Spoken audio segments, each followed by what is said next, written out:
Claimed national championships. Are they legit? Let's take a look here at the Voice of College Football. Please like the video. Share these videos out on social media. If you enjoy the content, guess what? Other college football fans will as well. And subscribe right here at the Voice of College Football. Give me a call on our next call-in show. We took a look at Alabama's 18 claimed national championships. What was the final judgment? Check out the video down below in the description section. Now we take on the best winning percentage of all time, right there with Bama, Ohio State, and it's 8 claimed national championships. Let's run them down. 1942, Ohio State finished at 9-1, 5-1 in the Big Ten, lost to Wisconsin, the third-ranked team in the country, by 10 points. Wisconsin, by the way, finished 8-1-1, 10-point win against the Buckeyes, so they've got their claim.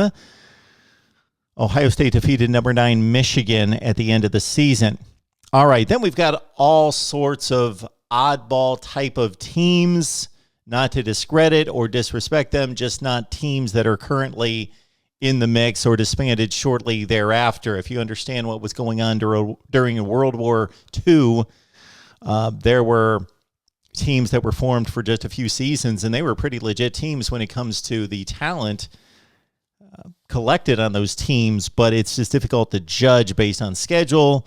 And again, they were defunct within a few years. Hardin, Simmons, 2nd Air Force, Manhattan Beach Coast Guard, Central Michigan, Delaware, Tulsa, William and Mary all had comparable records, but all played between 6 and 12 games. Difficult to make the comparisons there. If you look at the schedules, you would have to take a deep dive into each individual schedule, but they look to be inferior schedules. Georgia is another case, though. The Bulldogs finished 11-1. They lost to Auburn. A 6-4-1 team. Impressive wins by the Bulldogs over number 5 Georgia Tech and number 13 UCLA in the Rose Bowl. Ohio State not in the Rose Bowl against UCLA. It was Georgia winning the Rose Bowl over the Bruins. So Georgia finishes 11-1. Looks like a shared national championship for me between Ohio State at 9-1, Georgia at 11-1. Shared national championship for the Buckeyes in 1942. Let's move on to the next one in 1954, claimed by the Buckeyes at 10-0. Well, you would think, okay, undisputed national champion, of course. 6 ranked wins for this team. Impressive. Culminated with a 20-7 win in the Rose Bowl over USC, another ranked win for the Buckeyes. Impressive resume. However, UCLA 9-0 did not get to go to the Rose Bowl. They had 2 ranked wins. That was back when the Pac-8 and the Big Ten had those ridiculous rules concerning back-to-back appearances in the Rose Bowl being disallowed. Oklahoma also 10-0 with 3 ranked wins. Put it all together, and yes, the Buckeyes may have had the most impressive resume, but we had 2 other major teams undefeated, Oklahoma and UCLA. And if you're following our consistency from year to year and program to program, we are not trying to dissect the schedules to say, well, this team played a slightly better schedule than this team. They were both 11-0, so we're going to award a national championship. No, both of these squads, in looking at all 3, actually earned national championships as undefeated teams against major competition. Give the national championship Ohio State, yes, you can keep it, but also UCLA and Oklahoma have their claims. On to 1957 and a once-beaten Ohio State team claiming a national championship after losing to TCU 18-14. Okay, the Buckeyes then responded with a run that included a win over a top 5 Iowa team and a Rose Bowl victory over Oregon. So the Buckeyes finished at 9-1, 7-0 in the Big Ten. Does anybody else have a claim? Well, we've got Michigan State at 8-1, playing in the same conference, but of course Michigan State and Ohio State did not play each other. Michigan State had 3 ranked wins. Oklahoma 10-1, lost to Notre Dame by a touchdown, had 3 ranked wins, and beat Duke in the Orange Bowl. Arizona State 10-0. You would think that would trump the undefeated or the one-loss teams, but Arizona State played in the awful border conference, so this was way pre-Pac-8, 10, and 12 days for Arizona State, which came in 1978. Arizona State playing a group of 5 type schedule. But we get to Auburn. The Auburn Tigers were 10-0. They're the AP champion, which means nothing to us, of course, because the AP screwed it up tons of times. But 3 ranked wins and 6 shutouts for Auburn. Just flat out, Ohio State lost a game, and they lost to a marginal TCU team at 5-4-1. Why is Ohio State claiming a national championship in 1957? It was not earned. Auburn is the national champion. They're the only undefeated major team in the country. Everybody else, including Ohio State, give us back that national championship for 1957. On to 1961, and Ohio State once again, bit by the TCU bugaboo, tied the Horned Frogs en route to an 8-0-1 season. Ohio State had no ranked wins this particular year. And when I say no ranked wins, I mean at kickoff or at the conclusion of the season, most importantly. Rutgers 9-0, ranked 15th by the AP, and there was a reason for that. So the AP did its due diligence at that point. Rutgers was basically playing an Ivy League schedule, which meant at this point that was not what it was in the 20s. It meant nothing. Weak schedule, Mid-Atlantic Conference. So forget Rutgers. On to Alabama, though. The Crimson Tide went 11-0, 7-0 in the SEC, and Alabama was the number 1 team voted on by the AP with a Sugar Bowl win over a top 10 Arkansas team. Why Ohio State's claiming a national championship, I have no idea here.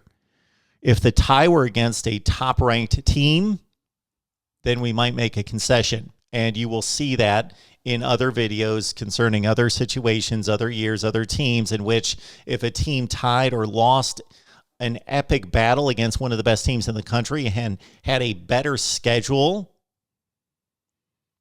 than another team that they're being compared to that was undefeated, well, then you can certainly make that case. However, here we've got a tie against a 3-5-2 TCU team. Alabama's undefeated. Ohio State give back the 1961 national championship. On to 1968, and one of the most historic teams in the history of college football. Woody Hayes' Buckeyes went 10-0, including a smashing of a top 5 Michigan team 50-14, and coming back to beat O.J. Simpson and the USC Trojans, the number 2 ranked team in the country, in the Rose Bowl 27-16. Ohio State was dominant that year. Was there any other team that could match them? Well, Penn State went 11-0, but the Nittany Lions did not play a ranked team the entire season until a 1-point squeaker, 15-14 over Kansas in the Orange Bowl. Buckeyes, you were the national champions of 1968. Penn State, take your claim. So back to 1970, Buckeyes finished at 9-1, lose the Rose Bowl to Stanford 27-17. Jim Plunkett, of course, the Heisman Trophy winner that year. Stanford finished at 9-3. Buckeyes beat a top 10 Michigan team en route to the Rose Bowl. Nebraska 11-0-1, tied a USC team that was 6-4-1. Had only 1 ranked win, number 20 Oklahoma on Nebraska's schedule. Toledo undefeated, Tangerine Bowl winner, number 12 in the AP, of course, played an inferior schedule, but we wanted to note the Rockets. Arizona State, same deal, undefeated, but out of the whack at this point, inferior schedule. All right, Texas and Notre Dame. So Texas finishes 10-1. Notre Dame finishes 10-1. Notre Dame lost to a USC team that was 6-4-1.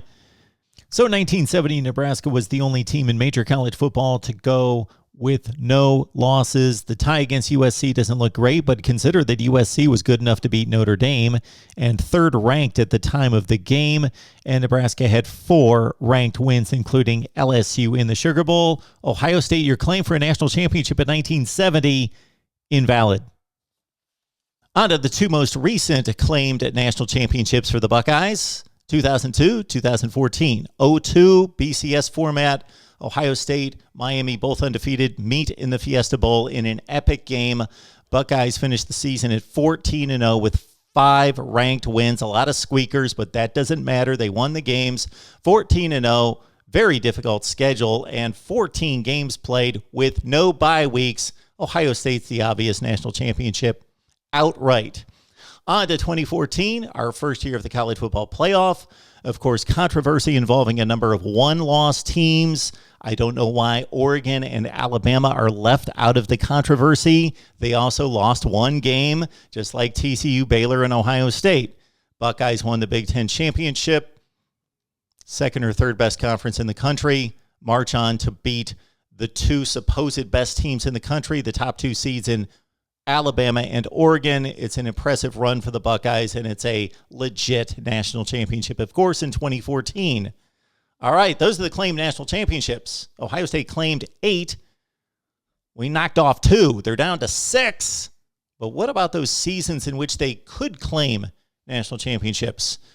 Well, if you Google it, 1933, 44, 45, 69, 73, 74, and 75 are determined by someone to be possible, what could be claimed titles for Ohio State. We went all the way back to 1917 to find the first year that Ohio State could possibly claim a national championship. If you look at 1917, 19, 20, 33, 34, 35, we're not going to go through each individual year, but that's 6 seasons in which Ohio State had a bit of an argument for a national championship, but in none of those seasons did I determine that they had the legit claim, or could they claim a national championship in any one of those 6 seasons, but very close for those seasons between 1917 and 35. Let's go to 1944. Army recognized champion at 9-0, number 1 in the AP. Ohio State does not claim a national championship for 1944. Why not? 9-0, just like Army. They both beat 3 ranked teams. Army was much more dominant on the scoreboard, but who cares about the scoreboard? Ohio State 9-0, Army 9-0, both beat 3 ranked teams, share a national championship. Let's give one to the Buckeyes in 1944. On to 1973, and Ohio State, I could not pull the trigger on a national championship. It's not quite there, but I am putting an asterisk by what probably was the best team in the country. In 1973, the Buckeyes went 10-0-1. They tied Michigan, a top 5 team in the country, that also finished 10-0-1. So Michigan, claim your national championship as well, possibly. 10-10 tie. Ohio State goes on to the Rose Bowl, demolishes USC by 3 touchdowns. Meanwhile, Notre Dame unscathed, 11-0. So Notre Dame gets the national championship, but a 24-23 major bowl win, squeaker by the Irish, while Ohio State was dominant against one of the best teams in the country at USC. But the tie against Michigan cost Ohio State a national championship in 1973. Give it to Notre Dame. On to 1975. 1975, Mark. Ohio State lost the Rose Bowl to UCLA. They can't be the national champion. Let's take a deeper look. Ohio State 11-1 after the loss to UCLA. Oklahoma also 11-1, as was Alabama. Arizona State at 12-0, 3 years away from moving into the Pac-10 conference. All right, so the argument for the Buckeyes, despite the loss in the Rose Bowl, 3 ranked wins, including defeating a Penn State team that went to the Sugar Bowl. And, of course, beat a top-ranked Michigan team, top 5 to 10 in the country in the game. Oklahoma 11-1. Lost to a 7-5 Kansas team, 23-3. You would think, based on the College Football Playoff Committee and what they've ruled against certain teams in the playoff era, that would have eliminated Oklahoma. Losing to a Kansas team, 23-3. 5 ranked wins for Oklahoma, though. Bama 11-1, lost to Missouri by 2 touchdowns, beat Penn State in the Rose Bowl. Arizona State again, 12-0. Their 2 legit wins at the end of the year against Arizona, 12th ranked in the country, and Nebraska at number 6. Your national champion is Ohio State, Oklahoma, and Alabama. Only fair way to do it. They all went 11-1, played strong schedules, and that's the result. Just because Ohio State lost at the end against a team that they proved that they could beat by 3 touchdowns, UCLA, earlier in the season, you know what, Ohio State, you get a national championship, a shared national title for 1975. On to 1996.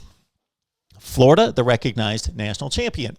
Makes total sense. Difficult schedule. Lost to Florida State the last day of the season. Made up for that loss, facing Florida State in the Sugar Bowl, winning, going away in the second half. Tight game for one half. Gators dominate 52-20 in the second half. Ohio State slips up against Michigan near the end of November, just like Florida did against Florida State. Ohio State goes on to win the Rose Bowl against an undefeated number 1 ranked Arizona State team. So at the end of the season, what do we have? We've got Florida with what I would say was a slightly better schedule than Ohio State. Gators had 5 ranked wins. Ohio State had 5 ranked wins as well. 3 of those teams ranked in the top 10 in the country. Notre Dame, Penn State, and Arizona State, of course. Arizona State finished 11-1 with the loss to Ohio State. Florida State had 3 ranked wins before they got bludgeoned in the Sugar Bowl to the Gators by 32 points. That's a shared national championship if I ever saw one. A ton of high-ranking teams at 11-1 that played difficult schedules. Claim your national championship. Share Ohio State in 1996. And finally, we go to 2012. This one difficult, of course, because of probation and no postseason play for Ohio State. So if you follow the letter of the law, Ohio State's eliminated based on probation. We have reviewed other cases like this concerning Auburn and other teams that were ineligible for postseason play.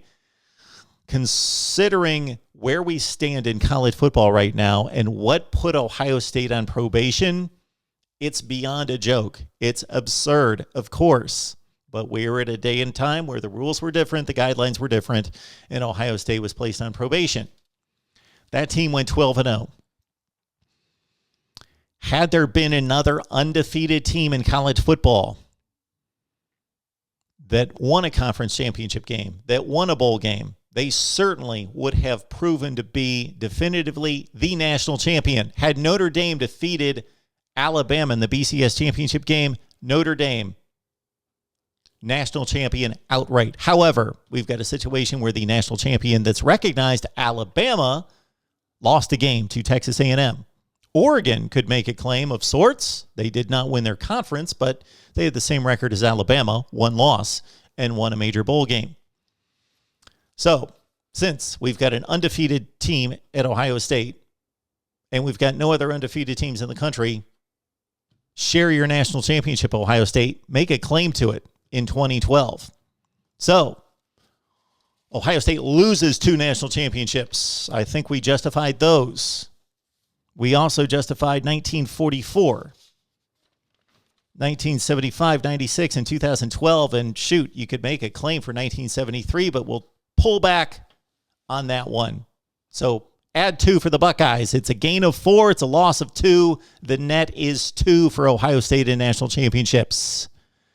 We will continue on this series. Let me know if you've got a request of a team you would like to see me review, and we will knock it out right here at the Voice of College Football.